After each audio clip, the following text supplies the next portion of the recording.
बच्चों, मैं आपकी इंग्लिश टीचर टीना सिंह आप सभी का मेरे चैनल लर्निंग इंग्लिश पर बहुत बहुत स्वागत है। बच्चों, एक बार फिर मैं अपने नए स्टडी कंटेंट के साथ आपके लिए हाजिर हूँ। आज के वीडियो के अंतर्गत बच्चों हम डिस्कस करेंगे क्लास 12th की इंग्लिश बुक का लेसन नंबर 11। और बच्चों, लेसन नंबर 11 जो हमारी स्टोरी थी the rightful inheritors of the अर्थ, हमने अपने पिछले वीडियो में बच्चों इस स्टोरी का अध्ययन कर लिया है। आज के वीडियो के अंतर्गत हम इसी पार्ट के सारे क्वेश्चन आंसर्स जो टेक्स्ट बुक बेसिस पर बनाए गए हैं हम उन पर चर्चा करेंगे। तो बच्चों, हमारा जो फर्स्ट क्वेश्चन है आप यहाँ स्क्रीन पर देख रहे हैं, What made the author feel secure and why? यानी कि किस कारण से जो ऑथर यानी कि जो लेखक था वो बहुत ही सुरक्षित महसूस कर रहा था और क्यों? आंसर है बच्चों, the author felt secure because he became the owner of a tiny little piece of land. जो ऑथर था यानी कि लेखक वो इसीलिए सुरक्षित महसूस कर रहा था क्योंकि वह जो है ऑनर यानी कि मालिक बन गया था एक छोटे से ज़मीन की टुकड़े की। और वो जो छोटा सा ज़मीन का टुकड़ा था वो कितने उसका साइज़ क्या था? इट वॉज़ अ 2 एकड़ प्लॉट, यानी कि 2 एकड़ प्लॉट, यानी 2 एकड़ प्लॉट का मालिक यानी कि ऑनर बन गया था लेखक। इसीलिए वह लग रहा था कि अब मेरा जीवन जो है सुरक्षित है। और वो जो 2 एकड़ ज़मीन थी उस पे जो है नारियल के वृक्ष लगे हुए थे। जो 2 एकड़ ज़मीन थी, 2 एकड़ जो प्लॉट था वो विद कोकोनट पम्स यानी कि उसमें नारियल के झाड़ जो है वो लगे हुए थे। बच्चों, ये एक इम्पॉर्टेंट क्वेश्चन है, इसे हमें अच्छे से तैयार करना है। अब देखते हैं क्वेश्चन नंबर 2।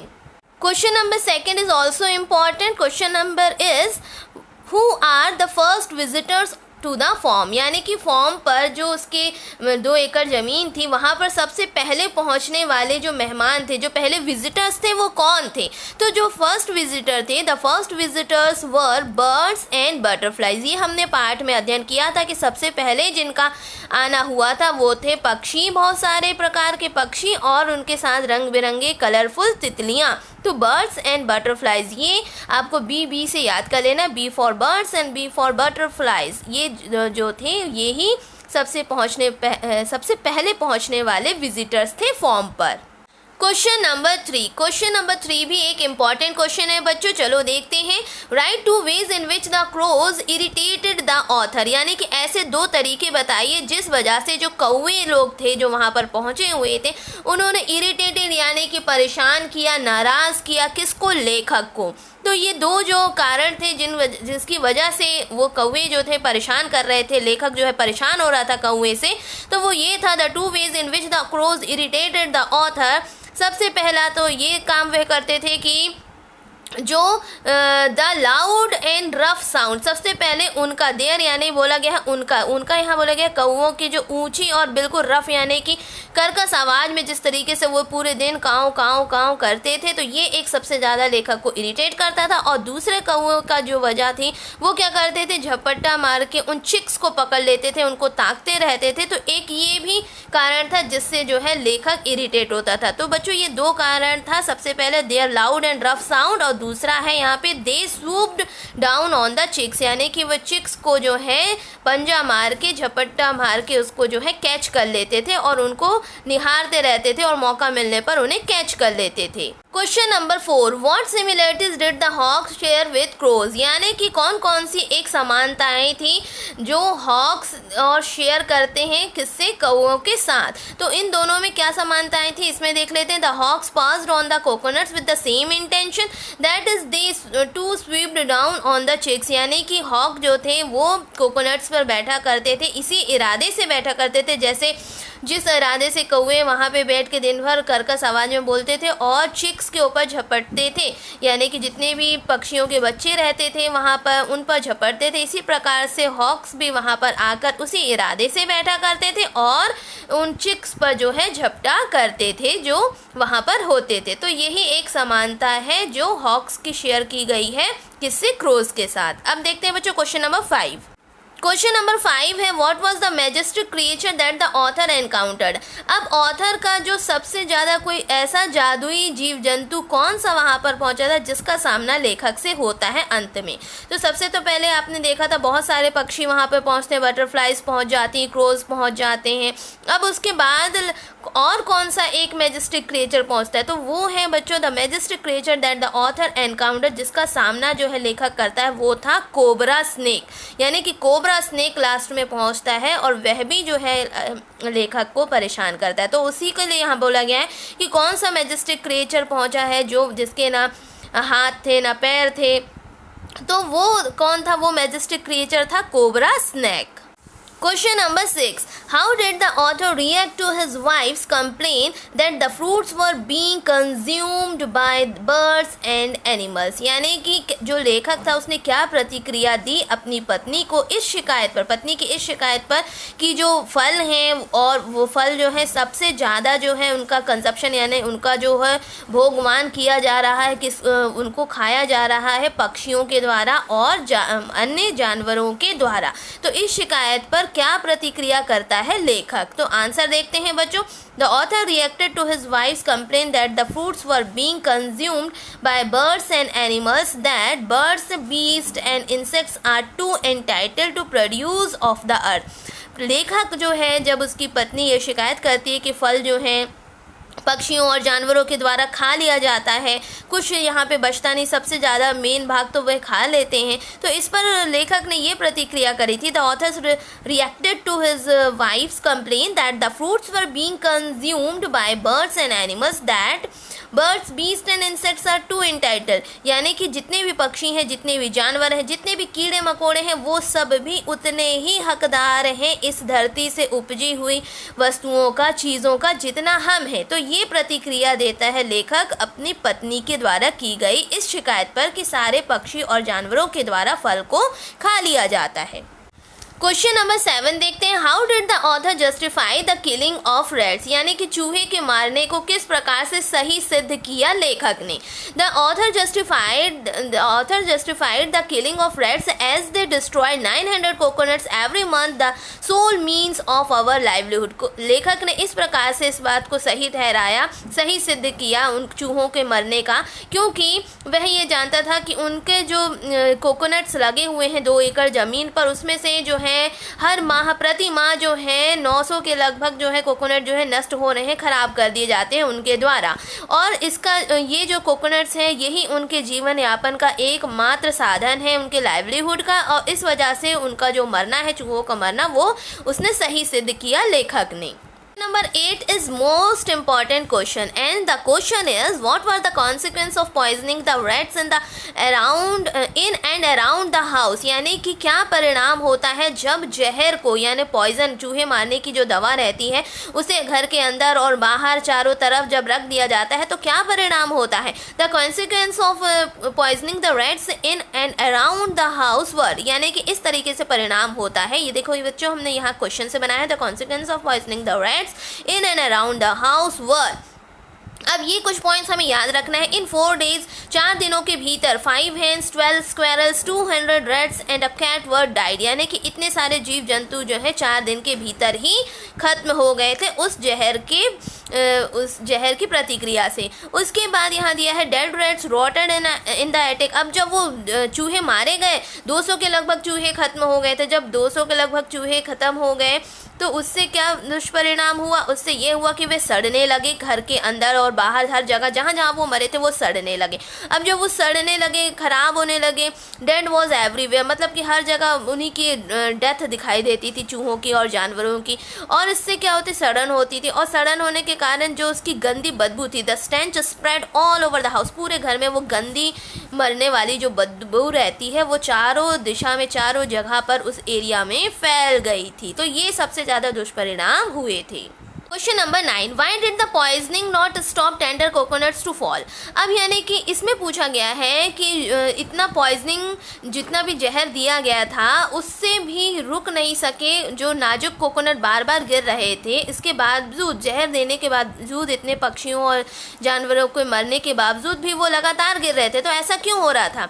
तो वो ऐसा इसलिए हो रहा था, द पॉइजनिंग नॉट स्टॉप, यानी कि जहर देने के बाद भी जो कोकोनट का गिरना है वो रुका नहीं, स्टॉप नहीं हुआ। इस वजह से, क्योंकि जो रियल कल्प्रिट्स थे, यानी कि जो सही मायने में जो दोषी थे, वो चूहे नहीं थे जिन्हें मार दिया गया था। सही मायने में दोषी थे वह चमगादड़ जो रात में आकर वहाँ बैठते थे, उसमें अपनी चोंच मारते थे, उसके बीजों को खा जाते थे, उसके पानी को पी जाते थे और उड़ जाते थे अपने आप को संतुष्ट करके। तो रियल कल्प्रिट्स जो थे, जो सही मायने में दोषी थे, वो चमगादड़ थे, ना कि चूहे। Question number 10 is also an important question. How did the author react to his wife's suggestions of buying a gun? जो लेखक की पत्नी ने ये सुझाव दिया कि हमें एक जो है बंदूक खरीद लेना चाहिए, उस पर क्या प्रतिक्रिया करता है लेखक, क्या प्रतिक्रिया होती है?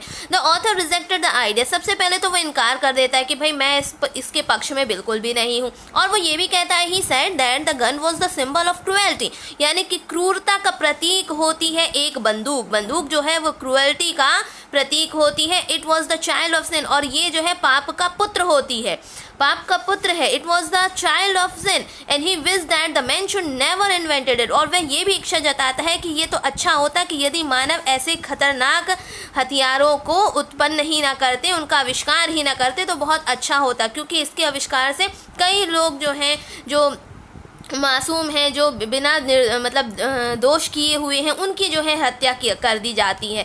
इसीलिए इसका आविष्कार ही नहीं होता तो बहुत अच्छा होता, ऐसा वह प्रतिक्रिया करता है। कौन करता है बच्चों? यहाँ पे लेखक करता है उस सुझाव पर जो उसकी पत्नी उसके सामने रखती है। क्या खरीदने का? बंदूक खरीदने का। Question number 11, what was the cousins remedy for riding the form of bats. इसका अर्थ है बच्चों कि जो चमगादड़ों से मुक्ति के लिए लेखक की पत्नी के चचेरे भाई का क्या सुझाव था? लेखक की जो पत्नी थी, उसका जो चचेरा भाई था, उसका क्या सुझाव था? तो बच्चों इसका आंसर देखते हैं। The cousins remedy for riding the forms of bats was that with in 10 miles, यानी कि उसके लेखक की जो पत्नी थी, उसके जो कज़न था, उसने यही सुझाव दिया था बैटों से छुटकारा पाने के लिए। उसने ये कहा था दैट विद इन 10 माइल्स, की कुछ 10 मील की दूरी पर, 10 मील के घेरे में nearly 3000 coconuts are being destroyed, प्रतिदिन जो है 3000 के लगभग जो है नष्ट किए जा रहे हैं कोकोनट, यानी कि नारियलों को नष्ट किया जा रहा है। There is no point in shooting the bats at that spot, और उसने कज़न ने ये भी कहा था कि उस स्थान पर उन्हें जो है there is no point, मतलब कि वह सही स्थान नहीं है उनको क्या करने का, शूट करने का, मारने का। On a little islet nearby at least 3000 bats live on 2 banyan trees, पास ही के एक द्वीप पर, टापू पर, वहाँ पर एक मंदिर है, मंदिर के पास एक वृक्ष, 2 वृक्ष हैं, और वह दोनों कौन से वृक्ष होते हैं बच्चों? हमने उसमें पढ़ा था, वो जो 2 बनियान ट्री होते हैं, बरगद के पेड़ होते हैं। वहाँ पर जो है लगभग 3000 चमगादड़ लटके रहते हैं, वहाँ पर ही वह आश्रित हैं, वहीं पे उनका घर है, और उन्होंने कहा कि वह वहाँ पे जाके उनको शूट कर देंगे। He would finish them of, यानी कि उन्हें ख़त्म कर देंगे वहाँ जाके, वो 1 दिन में या 2 से 3 दिन में वो उनको पूरी तरीके से ख़त्म कर देंगे, ऐसा सुझाव दिया था लेखक की वाइफ की कज़न ने। Question number 12 is also important question and the question is how were the bats saved, यानी कि चमगादड़ों को कैसे सुरक्षित कर दिया गया, कैसे वह बच गई। तो when the author's wife and her cousins went to shoot the bats, 100 people armed with leather weapon surrounded them, यानी कि जब ऑथर की पत्नी और उसके कज़न जो है उस स्थान पर पहुंचे जहां पर चमगादड़ रहते थे और वहां पर उनको शूट करने का उन्होंने प्रयास किया, तो उनके शूट करने से पहले ही करीबन 100 के लगभग लोग जो है वहां पर हथियार लिए हुए उनको घेर लेते हैं, और घेरने के साथ साथ उन्हें चेतावनी, धमकी भी देते हैं कि to kill them if they shot at the bats, यदि वे चमगादड़ों को मारेंगे तो वह जो है उनको मार डालेंगे। दे इस तरह से वह धमकी भी देते हैं और उन सबके पास हथियार रहता है, वह उन्हें पूरी तरीके से घेर लेते हैं।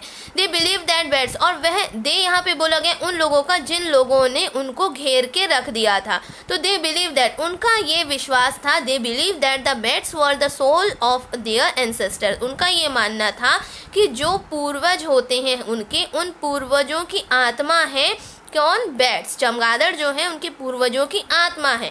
तो they believe that the bats were the soul of their ancestor, इसीलिए वे उनकी रक्षा करते हैं, क्योंकि वह ऐसा विश्वास करते हैं कि उनमें उनके पूर्वजों की आत्मा वास करती है। In this way the bats were saved, इस कारण से जो है वो चमगादड़ रहते हैं वो सारे जो है बच जाते हैं, सुरक्षित रहते हैं और उनको किसी प्रकार की हानि नहीं होती है। The last question is, what conclusion did the author derive after the incident at the islet? यानी कि उस द्वीप पर, उस टापू पर जिस प्रकार की जो घटना हुई थी, उसके बाद जो है लेखक क्या निष्कर्ष निकालते हैं, किस निष्कर्ष पर वो पहुंचते हैं उस घटना के बाद।